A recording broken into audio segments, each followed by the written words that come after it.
안녕하십니까. 오후 내내 계속된 뉴스와 뉴스특보 많이들 보셨겠죠. 찬성 234, 반대 56. 국회가 박근혜 대통령 탄핵 소추를 의결해서 대통령 권한이 정지됐습니다.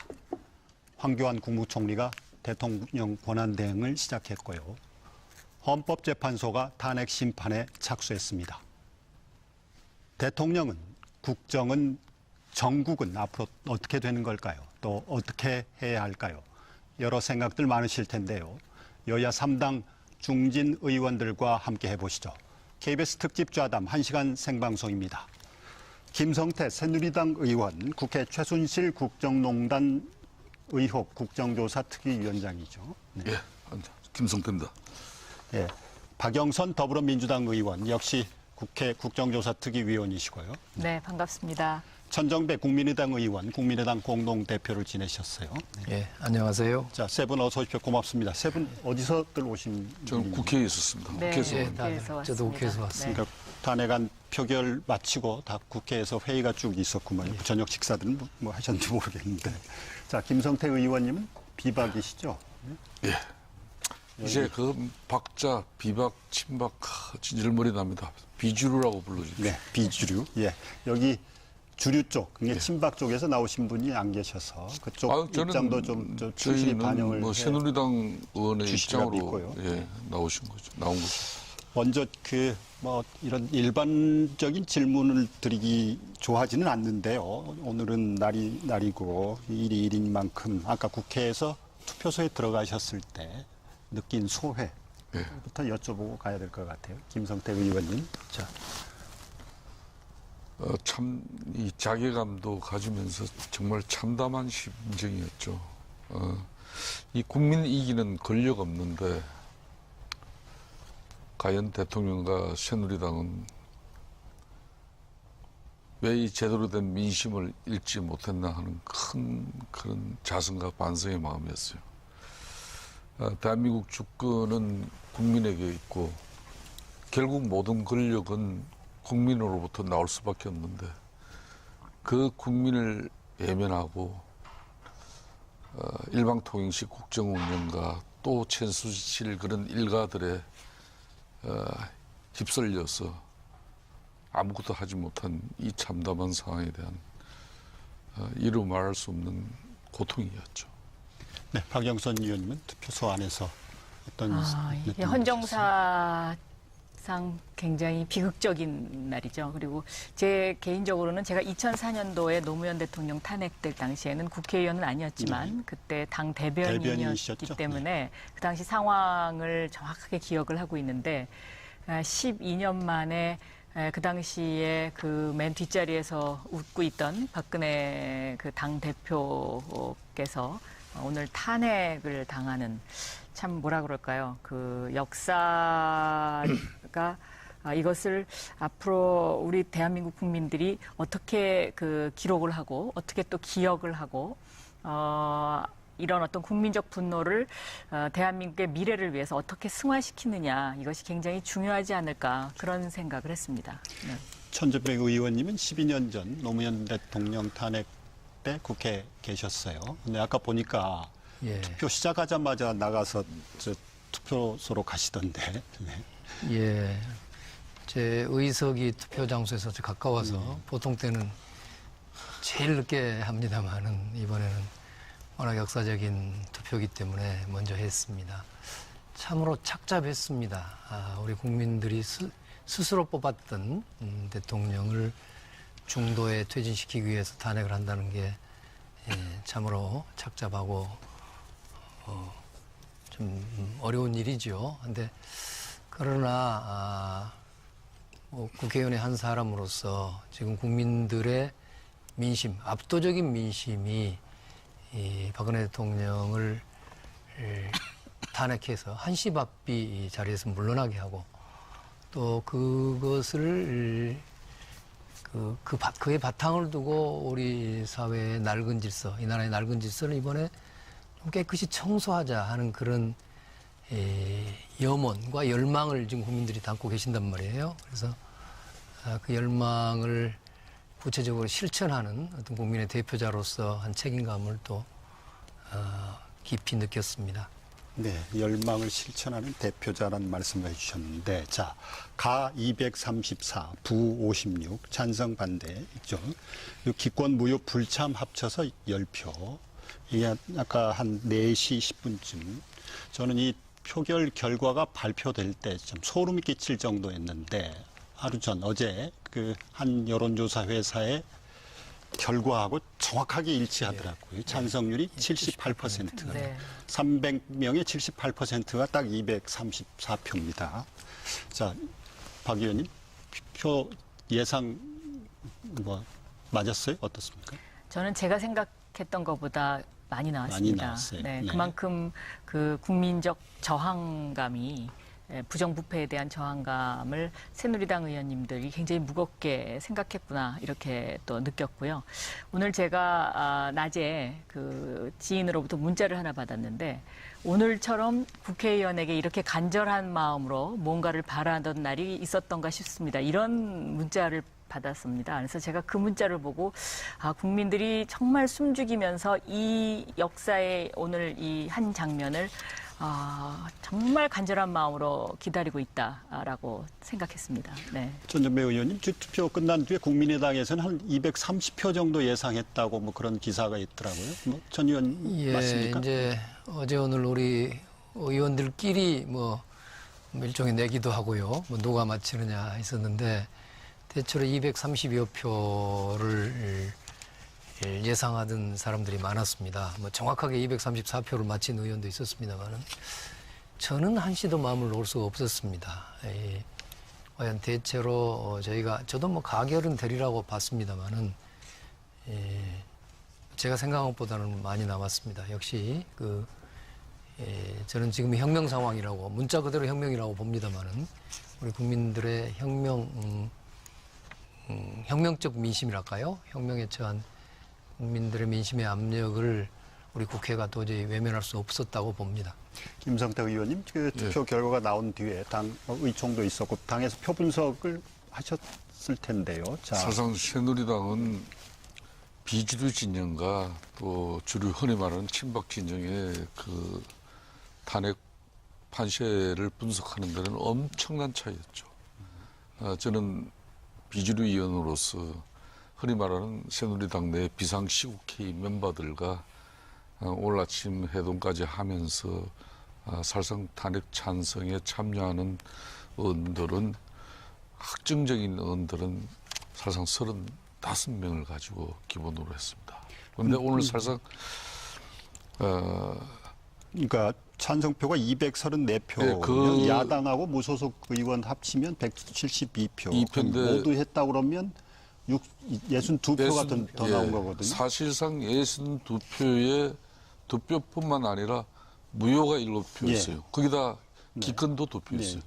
2표까지 치면은 71표예요. 71표가 사실상 비주류, 그러니까 새누리당 진영에서 나온 것이죠. 71표. 그러니까 네, 여기에는 흔히 말하는 비주류뿐만 아니라 친박 진영이라고 일컬어지는 그런 의원들까지 결론은 오늘 아침 발표된 여론조사의 탄핵 찬성 응답자가 81%였습니다. 이걸 탄핵 찬성 비율로 국회의원 의석수에 대입하면은 이게 80%예요. 네. 그러니까 결론은 국민들 민심에 국회의원들이 그대로 응답한 결과입니다.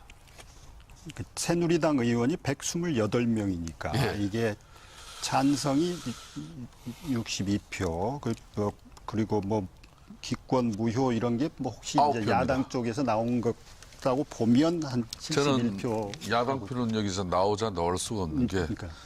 사실상 더불어민주당과 국민의당이 인정사슬을 가지기로 당론을 정했습니다. 그렇기 때문에 저기는 예. 이 무효표라든지 기권표가 해당이 안 됩니다. 그렇기 때문에 이 62표와 이 9표까지 치면 71표는 사실상 저희 새누리당에서 나왔다고 하는 새누리당 128명이 거의 딱 반반으로 갈리는 거. 반 좀 더 되죠. 예. 예, 한 60% 가까이 되는 거죠. 뭐 다들 보도가 돼서 그러는데 혹시 그 오늘 투표장 안에서 뭐 이렇게 좀 특이할 만한 뭐 에피소드 같은 거 안 알려진 거 있나요?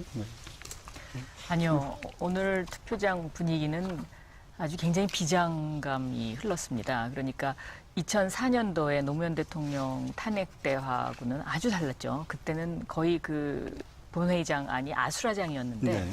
오늘은 정말 질서정연한 가운데 아주 무거운 마음으로 모든 의원들이 투표에 임했던 것으로 보여집니다. 네.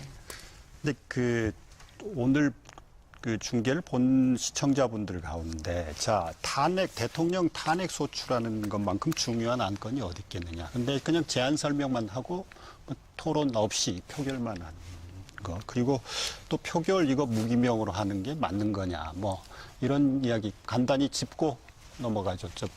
전정배 의원 여기에 대해서는 네. 어떻게 생각하세요? 아주 잘못된 거지요. 대통령 탄핵이라는 사안이면은 아마 국회의원 전원이 요새는 전원위원회 같은 것을 소집해서 적어도 며칠 밤낮 없이 토론해야 될 사안입니다. 물론 그동안에 국회 밖에서 많은 토론이 전 국민적인 토론이 있었지만 그러나 국회 안에서 공식적으로 토론하는 일이 또 있어야 되지 않겠습니까? 토론도 있어야 되고 저는 탄핵뿐만 아니라 국회의원이 헌법상 국민의 대표자로서 표결하는 것은 모든 것이 다 공개적으로 투명하게 이루어져야 한다고 생각합니다. 그런데 이제 국회법이 저도 이번에 새삼스레 깨달았습니다만 국회법이 좀 그런 낡았달까요? 그래서 인사에 관한 사안은 무슨 토론 없이 무기명 투표한다고 돼 있는데 그 인사에 관한 사안도 국회의원이 무슨 그 무기명 투표로 한다는 말이 안 되는 거지만 과거에 그런 생각 우리 사회의 어떤 인사 문제라면 좀 조용히 넘어가는 게 좋겠다는 그런 고래의 어떤 그런 인습이 아직도 남아있는 것 같습니다. 좀 차제에 이 국회법을 고쳐서 앞으로는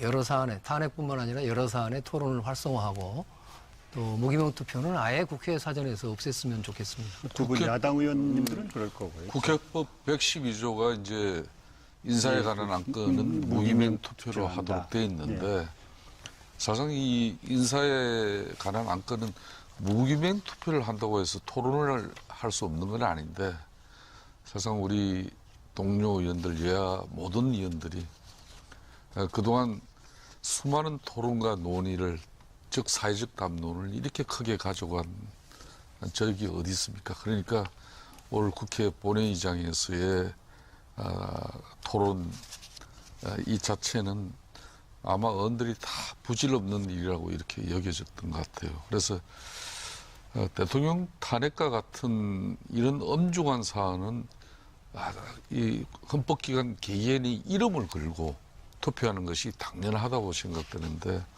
앞으로 이 법과 규칙은 좀 선볼 필요가 충분히 있다고 보고 있습니다. 네. 두 분 야당 의원들은 뭐 그러실 거고 김성태 의원님은 투표소에서 인증샷 찍으셨어요? 저는 뭐 그 부분에 대해서 제가 답변을 하지 않겠습니다. 다만 헌법기관으로서 우리 국민들 뭐 제가 투표장에서 어떤 투표 행위 했을 거라는 거는 웬만큼 다 알고 있기 때문에 저는 뭐 거기에 걸맞는 저 소신껏 투표였습니다. 김 의원님께 짧게 이거 하나만 더 네. 좀 짧게 답변해 주십시오. 예. 그 이번 투표하기 전까지 친박 측에 뭐 예를 들어서 친박 구인 모임이라든가 뭐 이런 분들한테서 만나자거나 아니면 전화로 설득 뭐 이런 거 받아보셨어요? 사실상 뭐 저 같은 사람한테는 뭐 그런 설득을 할 대상이 별로 없었죠. 다만 대통령이 자진해서 퇴진할 수 있는 길을 좀 우리가 모색해보자. 솔직히 제가 이 자리에서 밝힙니다마는 지난번 우리 당론이 사흘 말 대통령이 자진 퇴진의 길을 열어주자는 거였는데 저는 이미 지난 6차 촛불에서 드러난 그 민심을 보고 그 부질없다 생각했어. 그래서 정말 자진 퇴진의 길을 가지려면은 우리가 2월 말 내지 3월 초로 가지고 정말 국회에서 대통령이 정말 진솔하게 합의해 주면은 특히 거국 내각 총리까지도 포함한 그랬다면은 이 상황은 한 피해갈 수 있지 않았나 하는 그런 아쉬움이 정말 크게 남습니다. 저도 다른 프로그램에서 대통령이 뭐 예를 들어서 2월 25일 이걸 뭐 퇴진 시한으로 하면 어떻게 할 거냐고 야당 의원 측에 여쭤보기도 했는데요. 뭐 이제 지금은 다 탄핵 소추로 넘어갔으니까요. 자, 오늘 탄핵 소추 한 내용을 뭐 제안 설명도 했고 지금 뭐 보도고 다 되고 그랬는데 이제 여러 가지가 적시되어 있어요. 근데 이 가운데서 박 의원님은 가장 큰 걸 뭘로 꼽으시겠어요? 탄핵 소추해야 된다. 대통령을 파면해야 된다는 이유. 국정농단 부분입니다. 그러니까 대통령이 이제 이 탄핵 소추의 가장 큰 핵심은 헌법을 위반했느냐 안 했느냐의 부분인데요. 이 대통령이 헌법을 반드시 수호해야 되는 의무를 지니고 있지 않습니까?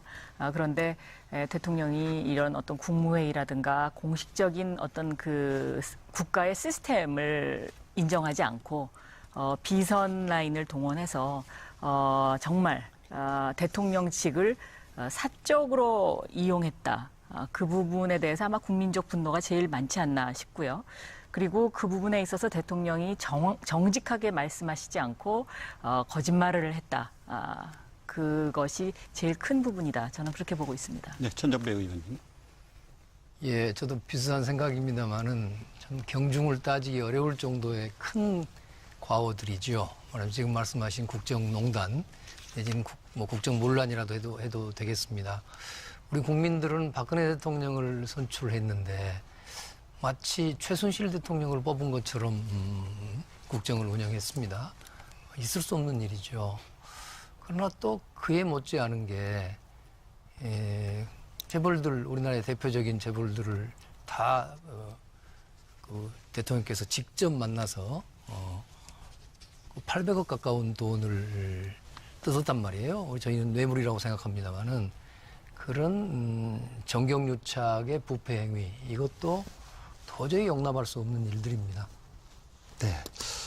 오늘 그 국회에서 탄핵 소추 의결을 한 게 아까 말씀드린 4시 11분인데요. 그 뒤에 이제 5시 50분에 권성동 법사위원장이 탄핵 소추 의결을 헌재 제출했고 7시 3분에 탄핵 소추 의결서가 청와대 총무비서관실에 도착해서 대통령의 권한이 정지됐어요. 근데 그 전에 5시에 대통령이 이제 국무위원 간담회를 소집을 해서 거기서 소회를 밝혔는데 저희가 주요 부분 편집한 것 잠깐 보고 갈까요? 기권 2표.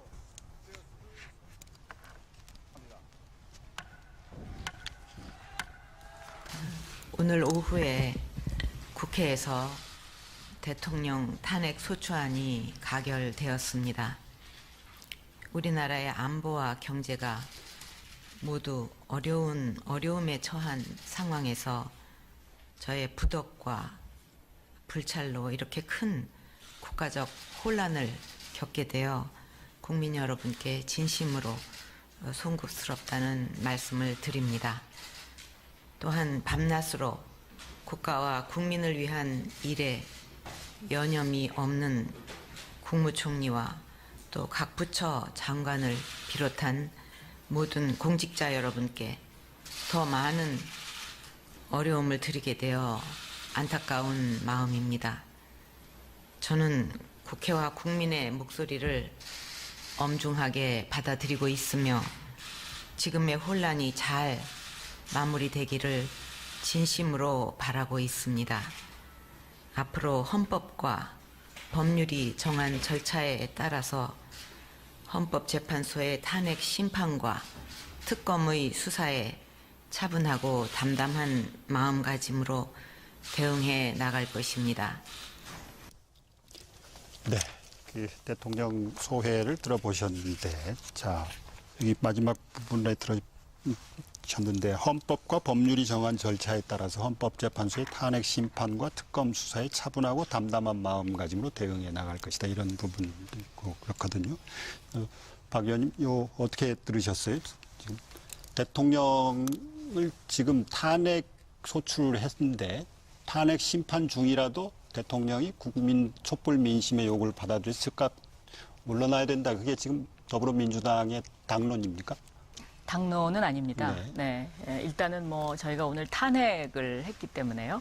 그 탄핵에 그동안은 이제 집중을 해왔고, 그러면 앞으로 어떻게 할 것이냐.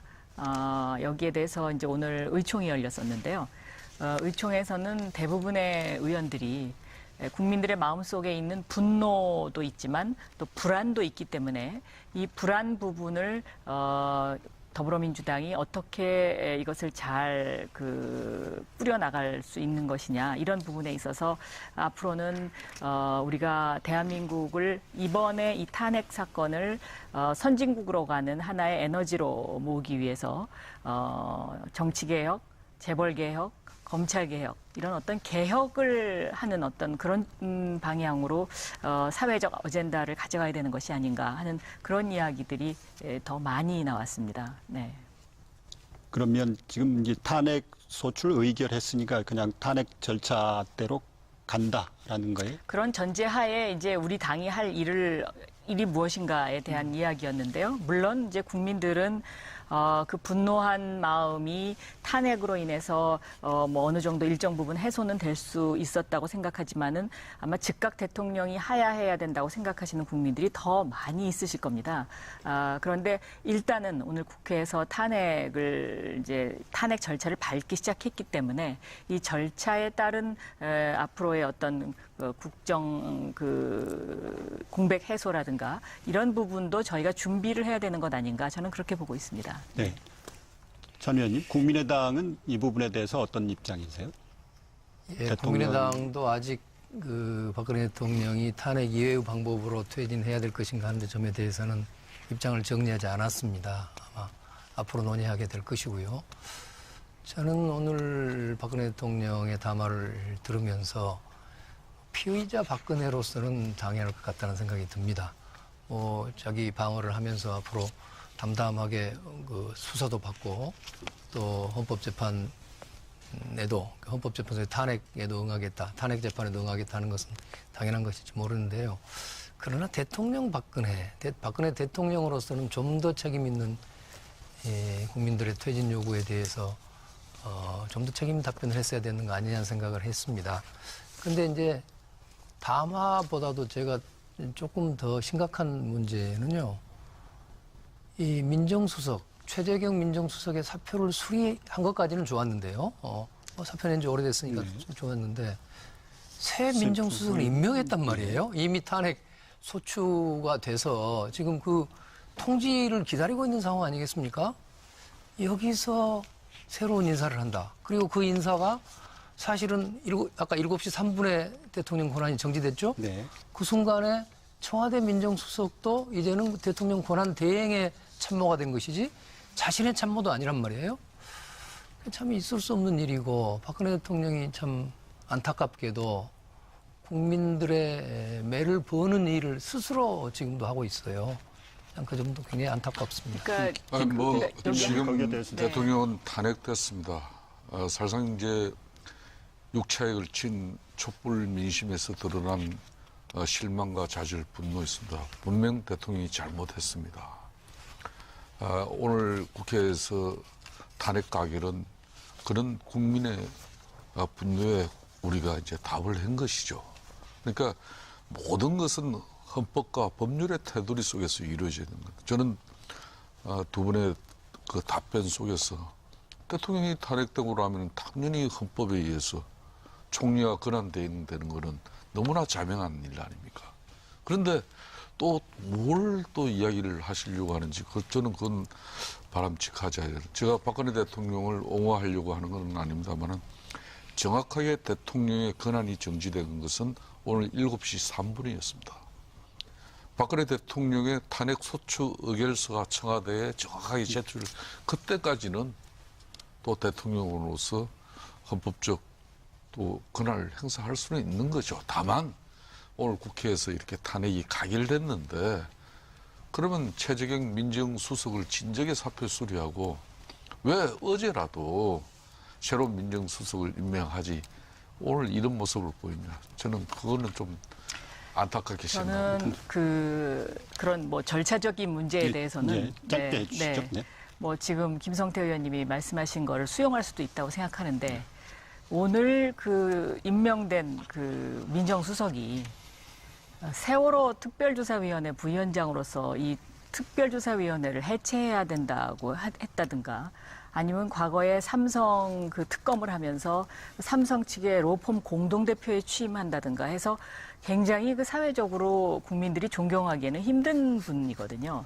근데 이 사안을 보면서 과연 대통령이 지금 이 엄중한 사항을 스스로 받아들이고 있는지 거기에 대해서는 굉장한 의문점이 들었습니다. 네. 최재경 민정수의 후임으로 된 조대한 변호사에 네, 대해서 그렇습니다. 언급하시니까 네. 절차도 절차지만 그 후임 인사 그렇습니다. 인선에 대해서도 좀 저는 굉장히 그 지적하고 부분은 싶다, 심각하다고 생각합니다. 저는 네. 자, 김 의원님 그 박근혜 부분은 그 정도로 대통령의 적죠? 네. 권한은 대통령 권한은 분명히 오늘 국회 탄핵 가결로 정지되었지만은 박근혜 대통령의 국정은 중단되었지만은 대한민국의 국정 공백은 이제 절대 우리 국회가 허용해서는 안 됩니다.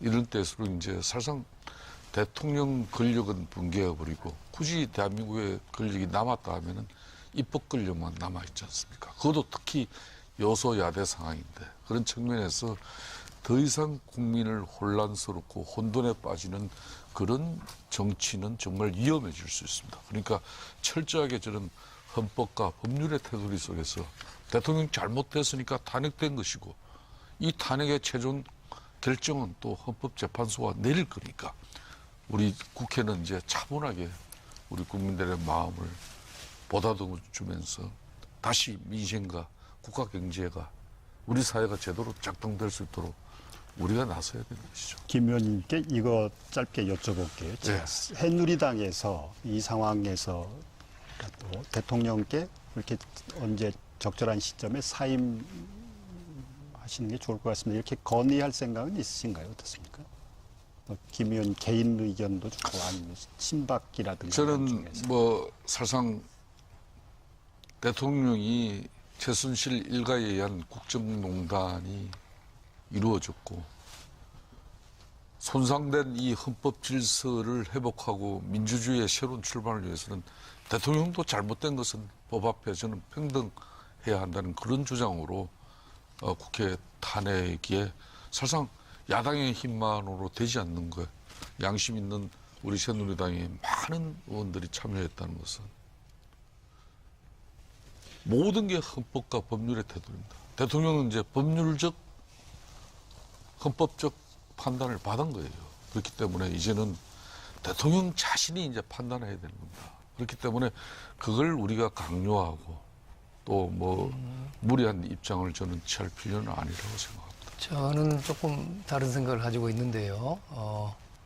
사실은 저는 꽤 일찍부터 탄핵을 하는 게 좋겠다는 생각을 했습니다. 네, 저도 그런 사람입니다. 예, 뭐 탄핵이라는 헌법적 절차를 통해서 우리가 뽑은 대통령의 잘못을 분명하게 그 낱낱이 밝히고 공식적으로 뭐 제재를 가해서 그 법적 공식적 책임을 확인하는 것이 우리 역사를 위해 좋지 않겠나 생각을 했어요.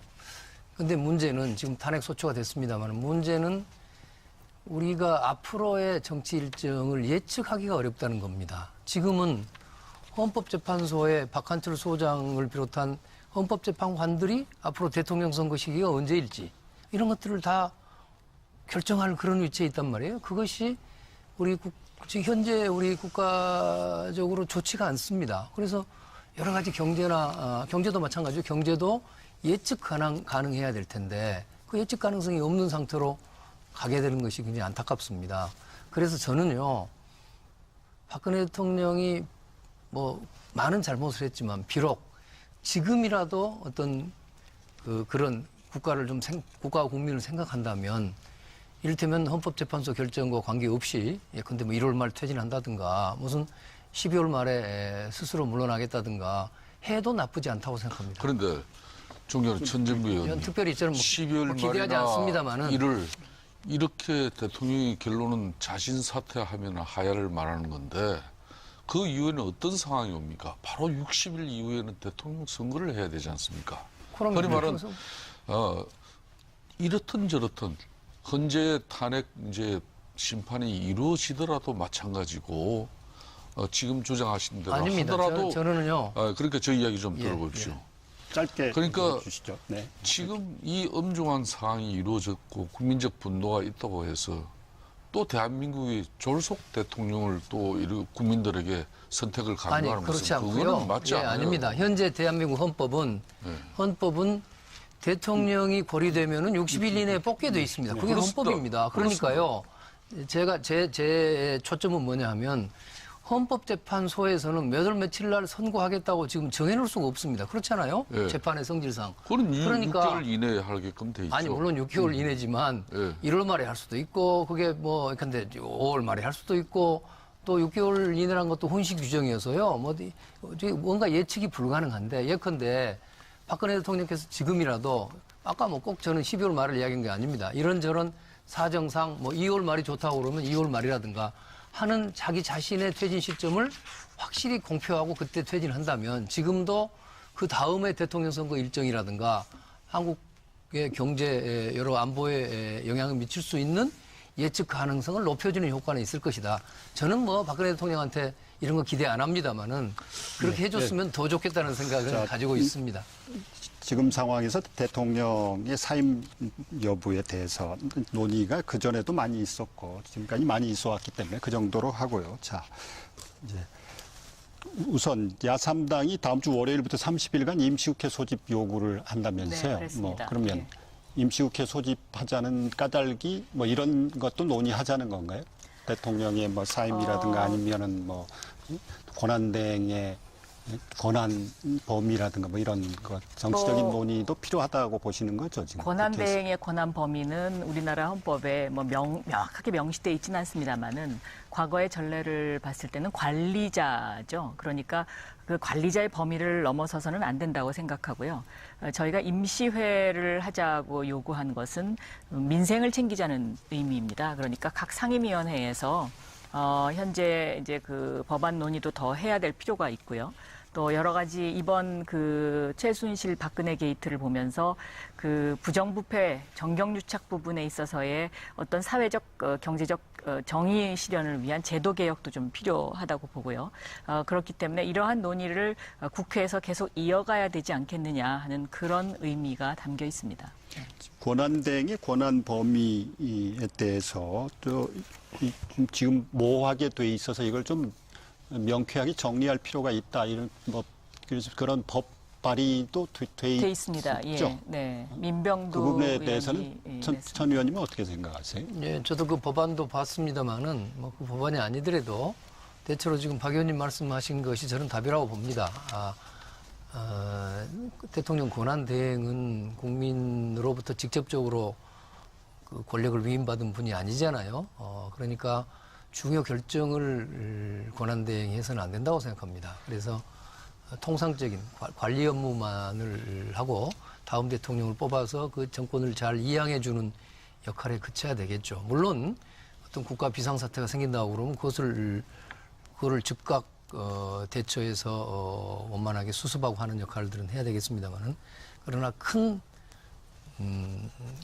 정책적 결정은 되도록 삼가는 것이 헌법의 취지에 맞다고 봅니다.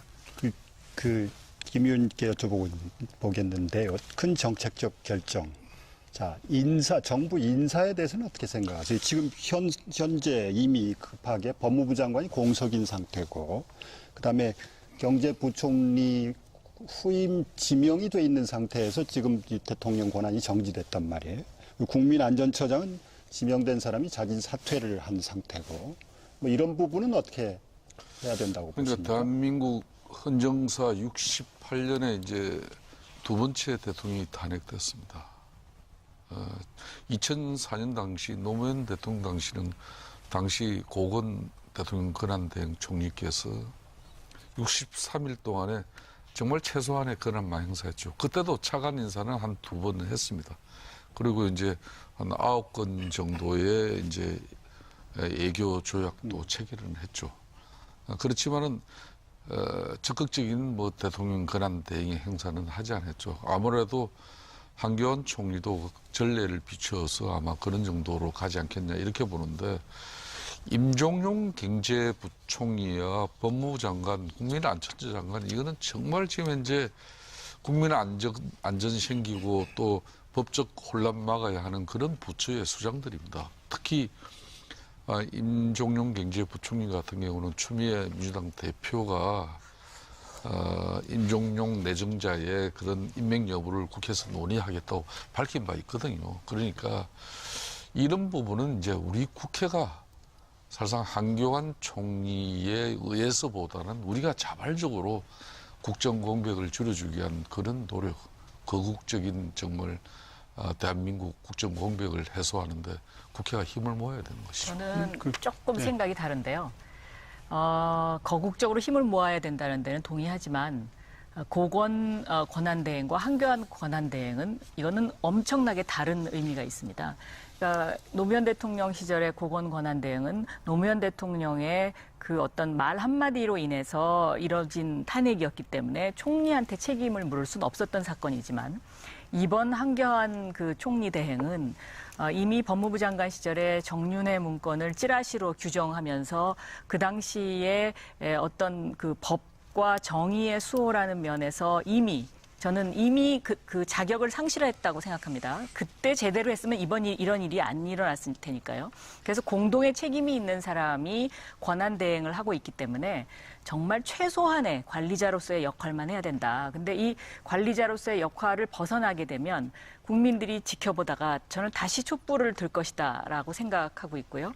임종용 경제부총리 내정자 말씀을 하셨는데 임종용 경제부총리를 부총리로 모셔오게 되면 금융위원장을 또 인사를 해야 되고요. 이게 연쇄적으로 일어나게 됩니다. 그리고 임종용 이 금융위원장 같은 경우에는 이미 구조조정에 실패를 했고 이 인사의 배경 자체도 이 비선 실세에 의한 임명이다라는 어떤 그런 국민적 의혹이 있기 때문에 저는 지금 그냥 유일호 부총리 체제로 임시적으로 한 두세 달 가는 게 이게 더 국가적으로 더 바람직한 일이다. 왜냐하면 그 경제부총리를 바꿔서 한 두세 달 하다가 또 새로 그 진영을 꾸린다. 이거는 저는 좀 적절치 않다라고 생각하고 있고 법무부 장관 같은 경우는 지금 현재 법무부 차관이 저는 일을 잘 하실 것이다. 이렇게 생각하고 있습니다. 네.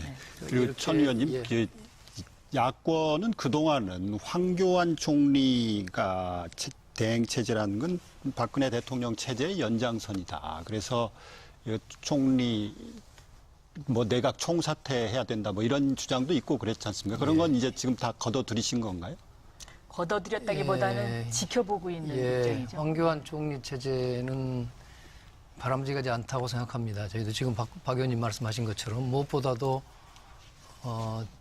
지금 대통령 탄핵과 관련된 최순실 사건과 관련된 이른바 정윤회 문건에 책임이 있는지 여부가 상당히 걸려있기 때문에 앞으로 특검의 수사를 받아야 될지도 모르는 그런 가능성도 있단 말이에요. 그래서 적절치는 않다고 보는데요. 저는 이 문제를 이렇게 했으면 좋겠습니다.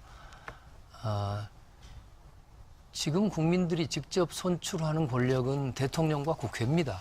그런데 이제 대통령은 탄핵 소추로 지금 무력화되어 있는 상태이기 때문에 사실은 국회가 더 주도권을 가져야 한다고 생각합니다. 그래서 황교안 총리는 권한 대행으로서 최소한도의 관리만을 해야 되는 건 분명하지만 예를 들어서 국회가 필요해서 국회에서 논의를 거쳐서 예컨대 아까 경제부총리를 꼭 임명했으면 좋겠다.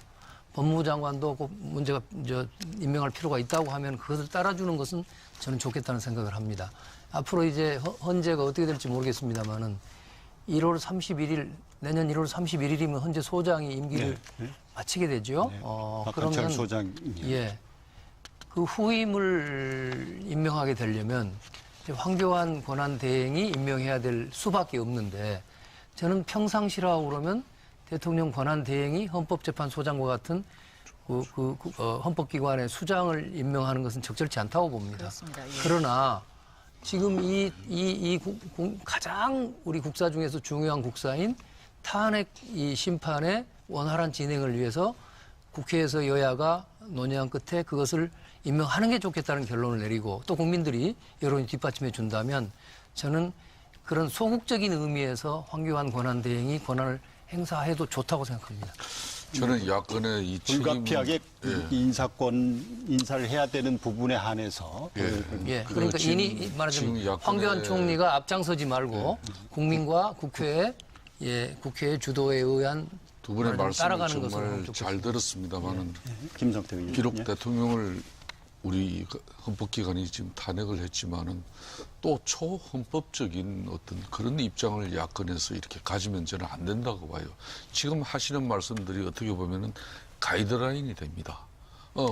한교안 총리 권한, 대통령 권한 대행이 당신 여기서까지만 분명히 대통령이 거리되거나 또 대통령이 직무가 정지된 상황에서는 총리가 권한 대행을 하게끔 헌법이 보장하고 있는 건데 그걸 지금 아무리 여소야대 국회고 또 지금 전국의 주도권을 야권이 쥐었다고 해가지고 초헌법적인 어떤 발상이나 어떤 입장을 가진다면은 이거는 엄청난 국정 공백과 국정 혼란으로 이어집니다. 그렇기 때문에 저는 부탁을 드리겠습니다. 한교안 총리가 사퇴를 하고 걸맞지 않다 그러면은 경제부총리도 지금 내정자 상태인데 사실상 그럼 대한민국은 어떻게 이제 가자는 겁니까? 이거는 좀 제가 볼 때는 좀 무책임해요. 그렇기 때문에 아니요, 그런 의미로 말씀드리는 건 아닙니다. 거듭 제가 예. 말씀드립니다만은 오늘 국회에서 이루어진 대통령의 탄핵은 야권의 어떤 힘만으로 이루어진 탄핵이 아닙니다. 정말 국민적 분노, 국민적 실망과 좌절을 저희 집권당인 새누리당도 자성 반성하면서 대통령도 잘못했으면 처벌받아야 된다는 그런 입장에서 저희들도 응한 거예요. 그렇기 때문에 모든 게 헌법과 법률의 질서 속에서 지금 이 난국을 수습할 수 있게끔 우리가 힘을 모아야 되는 거죠. 조금 김성태 의원님 얘기를 들으면 국민들이 좀 오해하실 수도 있을 것 같은데 저희가 그런 초법적인 어떤 행위를 하겠다는 뜻이 초헌법적인. 네, 초헌법적인 그런 짧게 얘기를 해주십시오. 하겠다는 뜻은 네. 절대로 아니고요. 황교안 그 총리 대행을 지켜보겠다는 것이죠. 근데 황교안 총리 대행이 그동안에 법무부 장관 시절부터 지금까지 박근혜 정권에 4년 동안 재임을 했던 사람이거든요. 그런데 그 사이에 있었던 국정원 댓글 사건이라든가 정윤회 문건 찌라시 사건이라든가 이러한 사건의 일처리를 보면 저희 이것을 과연 그 정의적인 원칙에 입각한 정의의 시각에서 했느냐 저는 다분히 비판받을 소지가 있는 분이기 때문에 그래서 저희가 우려의 눈길을 상당히 보내고 있다. 이런 경고의 시그널이 있다. 이 정도로 이해를 하시면 되겠습니다. 아니, 네, 황 총리 황교안 개인의 총리 문제를 떠나서도요. 어떤 공직자에 대해서도 국민이나 정치인이 그 공직자를 비판하고 잘못 적절치 않으면 물러나게 하는 것은 전적으로 헌법 이내의 문제입니다. 마치 그 문제를 초헌법적이라고 보시는 것 같은데요. 그렇지 않습니다. 황교안 총리 아니라 어느 누구도 국민적 입장에서 적절치 않다고 보면은 물러나라고 요구할 수도 있고 얼마든지 그것은 정치적 표현의 자유의 영역에 속하는 문제죠. 그러니까 그래서 저도 생각은 서로 다를 수 있지만 그것이 초헌법적이라고 보는 것은 제가 드리는 헌법에 대한 말씀은 지나친 이 정도로 황교안 정리해서 총리가 이제 하죠. 권한 대행되고 권한 대행으로서 지금 현재 국정 공백을 앞으로 어떻게 이제 최소화시키면서 안정적인 이 정권 이양을 준비하는 그런 총리로서의 역할과 역량을 이렇게 좀 지켜봐야 되는 것이지 지금 아까 드리는 말씀은 두 분이 황 총리가 뭐 딱 가이드라인을 정해가지고 이런 선까지 나라 국가 운영이 어떻게 되겠어요? 박영선 의원도 그렇고 두 야당 지켜보겠다고 네. 지켜봐 주십시오. 네, 말씀하셨으니까 그 정도 지켜보겠다는 그게 거죠. 정답입니다. 네. 정리를 하고 다음으로 넘어가죠. 자, 지금 이제 그 헌법재판소의 탄핵 심판 절차에 돌입을 하게 됐는데 오늘 주심 강유론 재판관을 지명을 하고 16일까지 대통령한테 답변서를 내달라 이렇게 요구를 했어요. 자, 헌재 대한 변협 같은 데서는 아까 말씀하신 박한철 소장이 1월 말 임기이기 때문에 그 박한철 소장 임기 전에 심리를 마쳐야 한다 이런 의견도 내놓고 있고 그 헌재의 심판 예. 이거 어떻게 보세요? 이제 국회 지금 상당히 뭐 빨리 하겠다는 건 보이는 것 같던데요. 오늘 대통령 입장 국회에서 표현이. 탄핵 가결이 이루어지고 국회 법제사법위원장이 이제 소추위원을 맡고 각 당에 지금 이제 탄핵 추진 단장이 함께 일을 하게 되지 않습니까? 이제 헌재가 180일 그러니까 6개월 이내에 이제 판단을 해야 되는 것인데 지금 이제 야권이나 국민들 바람 입장에서는 헌재가 좀 하루라도 빨리 이 대통령 헌법재판소의 결정을 하루라도 빨리 좀 이끌어냈으면 하는 그런 바람이 있는 것이죠. 그렇지만은 이제 이 탄핵 심판 절차에 대해서는 또 지금 사실상 특검이 진행이 되고 있어요.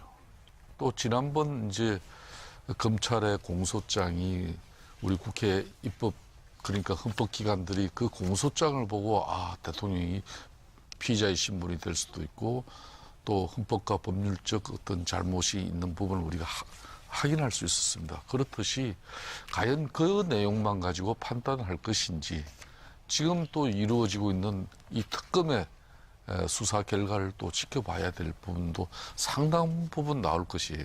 그러다 보면은 우리가 너무 국민적 분노만 가지고 이걸 헌재의 어떤 결정을 너무 서두르게 하는 그런 부분도 조심해야 될 일이죠. 저는 박영선 헌재의 의원님. 재판을 신속하게 하는 데는 국회의 역할도 굉장히 중요하다고 생각을 하는데요. 일단 국회가 소추인이 됐기 때문에 국회에서 증거를 제출을 해야 되거든요.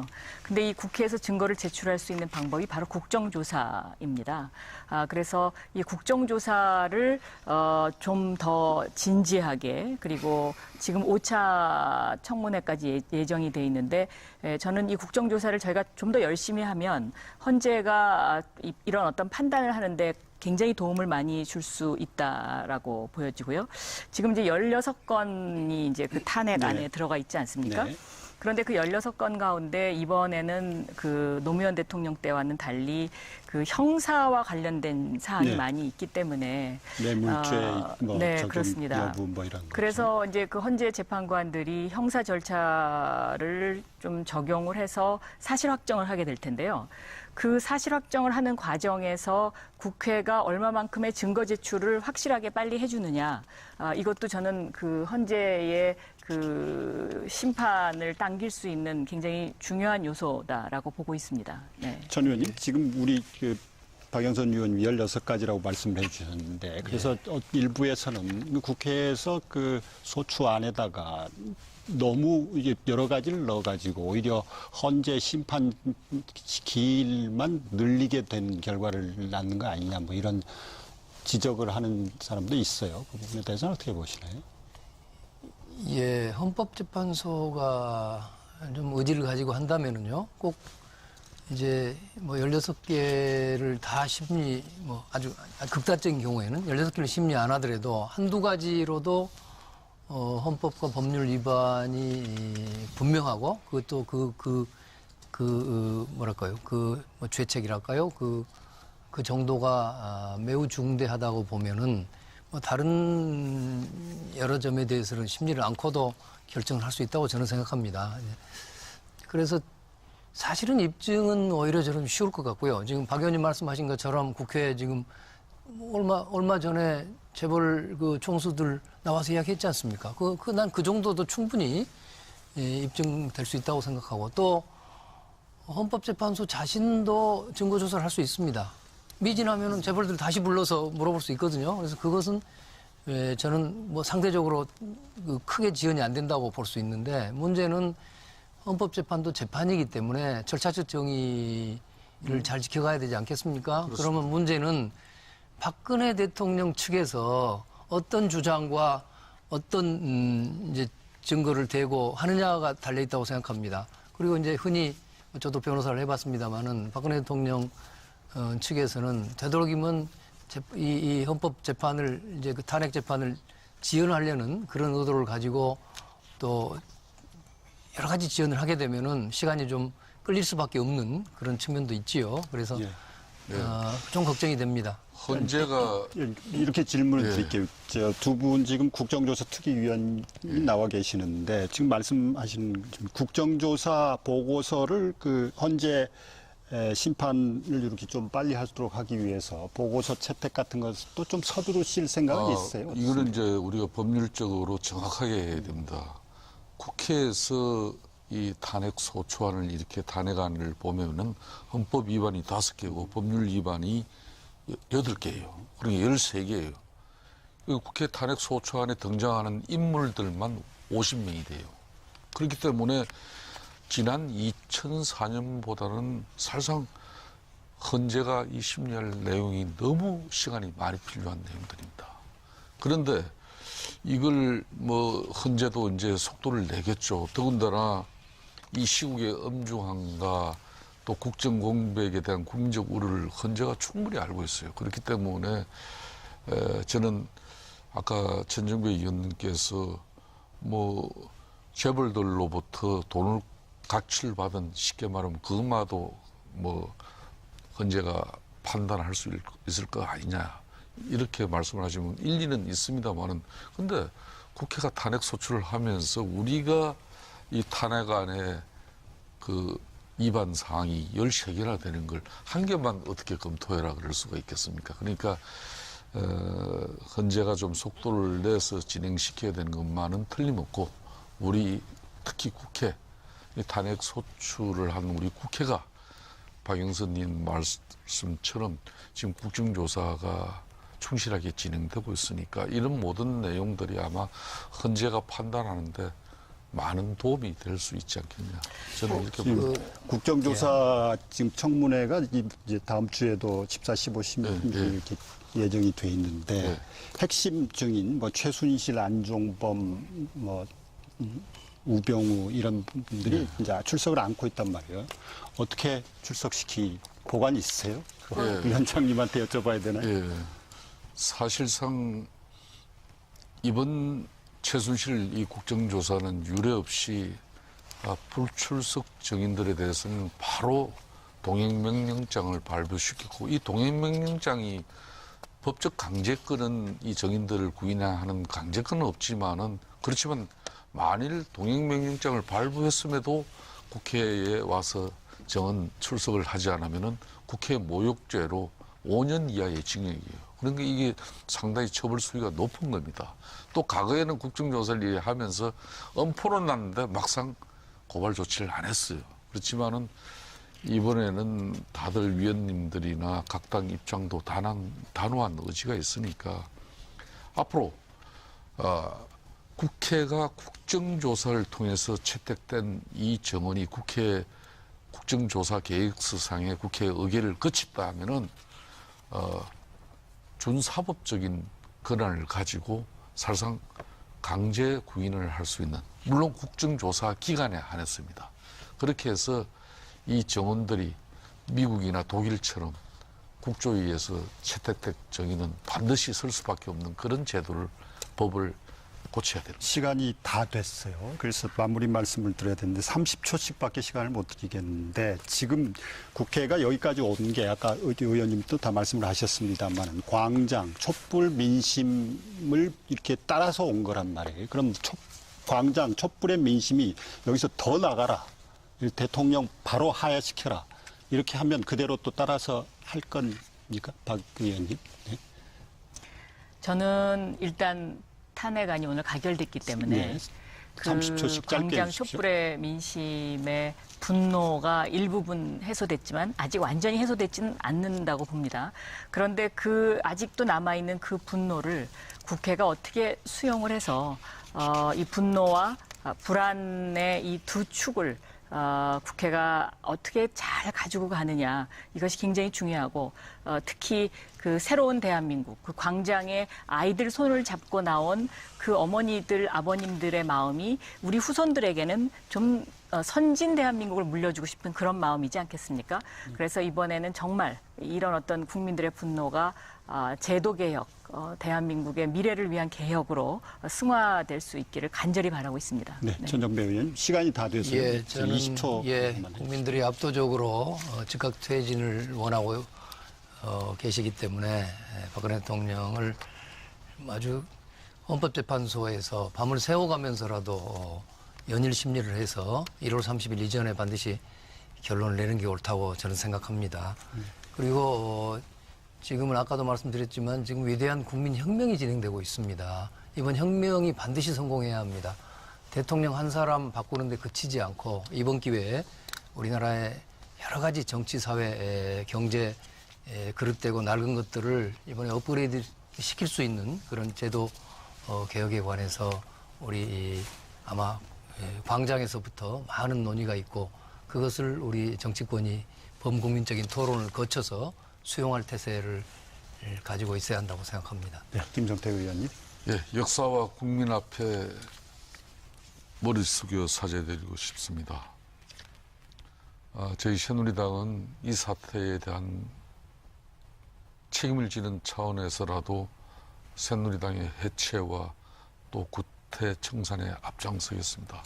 그렇게 해서 다시 대한민국의 자유민주주의와 정의가 살아 움직이고 또 건강한 보수가 대한민국의 미래를 이야기할 수 있는 그런 날을 조속히 만들어내겠습니다. 네, 세 분 말씀 여기까지 듣겠습니다. 오늘 저녁 KBS 공개홀 앞에 여느 금요일처럼 KBS 2텔레비전 뮤직뱅크를 방청하러 온 젊은이들이 길게 줄을 섰던데요. 조금 떨어진 국회 앞 삼거리에서는 경비 근무를 마친 전경들이 버스에서 은박지에 싼 김밥으로 식사를 하고 있더라고요. 네, 양쪽 다 표정들이 발랄하더군요. 특집 좌담 마칩니다. 이어서 KBS 뉴스라인이 방송됩니다. 여러분 고맙습니다.